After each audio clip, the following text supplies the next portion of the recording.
Hello नमस्कार दोस्तों, स्वागत है आप सभी का आपके अपने यूट्यूब चैनल स्टडी ग्रांड पर। तो स्टार्ट करते हैं जीके का प्रैक्टिस सेट नंबर 7। तो पहला क्वेश्चन कह रहा है, प्राचीन नृत्य शिक्षक या भरतनाट्यम के गुरु लोकप्रिय रूप में जाने जाते हैं। जो भरतनाट्यम प्राचीन नृत्य है भरतनाट्यम, उसके गुरु उनके गुरु का नाम क्या है? तो इसका राइट आंसर होगा ऑप्शन नंबर बी, नटवानार। ठीक है, ऑप्शन नंबर बी इसका राइट आंसर है। बढ़ते हैं नेक्स्ट क्वेश्चन पर। और इसे जो भरतनाट्यम है, भरतनाट्यम को हम क्या क्या कहते हैं? सादे रट्टम भी कहते हैं। ठीक है, और क्वेश्चन नंबर 2 कह रहा है, इनमें से किसे यूनेस्को द्वारा अमूर्त सांस्कृतिक विरासत के रूप में मान्यता प्राप्त नहीं है? जो यूनेस्को अमूर्त सांस्कृतिक विरासत के रूप में किसे मान्यता प्राप्त नहीं है? तो इसका राइट आंसर होगा ऑप्शन नंबर ए, सितार वादन को। ठीक है, इसका राइट आंसर है सितार वादन। क्वेश्चन नंबर 3 कह रहा है, निम्नलिखित में से कौन सी मार्शल आर्ट भारत के पंजाब राज्य से संबंधित है? जो पंजाब राज्य से संबंधित है वो कौन सा मार्शल आर्ट है? तो इसका राइट आंसर होगा ऑप्शन नंबर डी, गतका। ठीक है, ये पंजाब राज्य से संबंधित है। ठीक है, क्वेश्चन नंबर 4 कह रहा है, शतरंज में वर्गों की 36 पंक्ति को कहा जाता है। जो शतरंज में 36 पंक्ति होती हैं उनको क्या कहा जाता है? तो उनको कहा जाता है, इसका राइट आंसर होगा ऑप्शन नंबर ए, रैंक। ठीक है, रैंक कहा जाता है। ठीक है, बढ़ते हैं नेक्स्ट क्वेश्चन। क्वेश्चन नंबर 5 कह रहा है, निम्नलिखित में से मुक्केबाजी का कौन सा भार वर्ग सबसे भारी है? जो मुक्केबाजी का सबसे भार वर्ग है वो सबसे भारी कौन सा है? तो इसका राइट आंसर होगा ऑप्शन नंबर बी, लाइट। ये 63 किलो केजी का होता है। ठीक है, बढ़ते हैं नेक्स्ट क्वेश्चन पर। क्वेश्चन नंबर 6 कह रहा है, निम्नलिखित में से कौन सी ट्रॉफी बैडमिंटन से संबंधित है? जो बैडमिंटन से संबंधित है कौन सी ट्रॉफी है? तो इसका राइट आंसर होगा option number D, Thomas cup. ठीक है, बढ़ते हैं नेक्स्ट क्वेश्चन पर। क्वेश्चन नंबर 7 कह रहा है, मंत्रिपरिषद सामूहिक रूप से निम्नलिखित में से किसके प्रति उत्तरदायी होता है?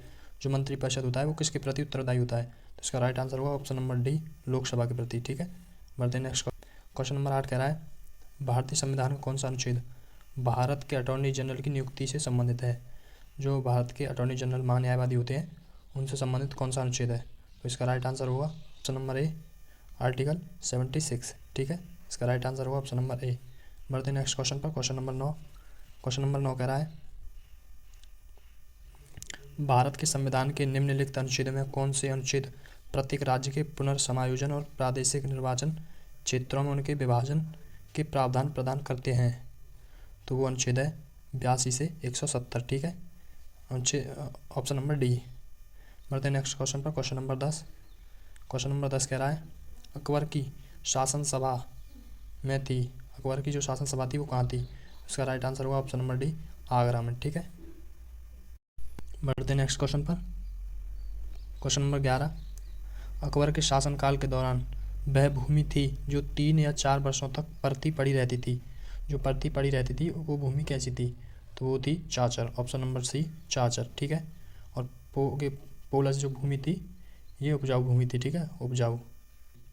नेक्स्ट क्वेश्चन है क्वेश्चन नंबर 12। क्वेश्चन नंबर 12 कह रहा है, अकबर की राजस्व प्रणाली जब्त द्वारा विकसित की गई थी।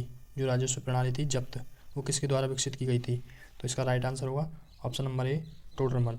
ठीक है, ऑप्शन नंबर ए, टोडरमल, इसका राइट आंसर है टोडरमल।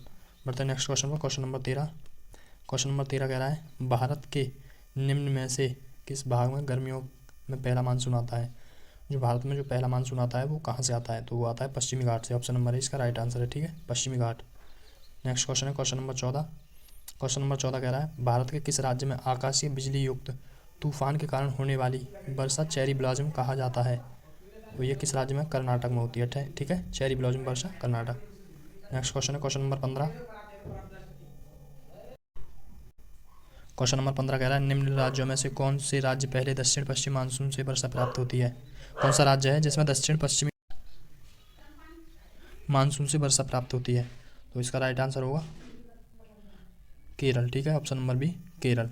बढ़ते हैं नेक्स्ट क्वेश्चन पर। क्वेश्चन नंबर 16 कह रहा है, बैंकिंग शब्दावली में एनपीए का पूर्ण रूप क्या होता है? जो एनपीए का पूर्ण रूप होता है वो क्या होता है? तो इसका राइट आंसर होगा गैर निष्पादित परिसंपत्तियाँ। ठीक है, गैर निष्पादित परिसंपत्तियाँ, ऑप्शन नंबर ए इसका राइट आंसर है। ठीक है, क्वेश्चन नंबर 17 कह रहा है, इनमें से कौन राष्ट्रीयकृत बैंक नहीं है? तो राष्ट्रीयकृत बैंक नहीं है। साउथ इंडियन बैंक नहीं है और सिंडिकेट बैंक, ये दो राष्ट्रीयकृत बैंक नहीं है। बाकी केनरा बैंक राष्ट्रीयकृत है। ठीक है, नेक्स्ट क्वेश्चन है क्वेश्चन नंबर 18। क्वेश्चन नंबर 18, यदि किसी पिंड की गतिज ऊर्जा इसके प्रारंभिक मान के 256 गुना हो जाती है तो नया रेखीय संवेग कितना होगा? जो नया रेखीय संवेग होगा वो होगा प्रारंभिक मान का 16 गुना। ठीक है, ऑप्शन नंबर सी इसका राइट आंसर है, प्रारंभिक मान का 16 गुना। नेक्स्ट क्वेश्चन है क्वेश्चन नंबर 19। क्वेश्चन नंबर 19 कह रहा है जिन अभिक्रियाओं के साथ उपचयन और अपचयन होता है उन्हें कहा जाता है, तो उन्हें कहा जाता है ऑप्शन नंबर बी रेडॉक्स अभिक्रियाएं। ठीक है, रेडॉक्स अभिक्रियाएं। नेक्स्ट क्वेश्चन है क्वेश्चन नंबर 20। क्वेश्चन नंबर 20 कह रहा है छोटी आंत की आंतरिक दीवारों में उपस्थित उंगलियों जैसी संरचना को क्या कहा जाता है? तो इसका राइट आंसर होगा ऑप्शन नंबर ए विल्लियाँ। ठीक है,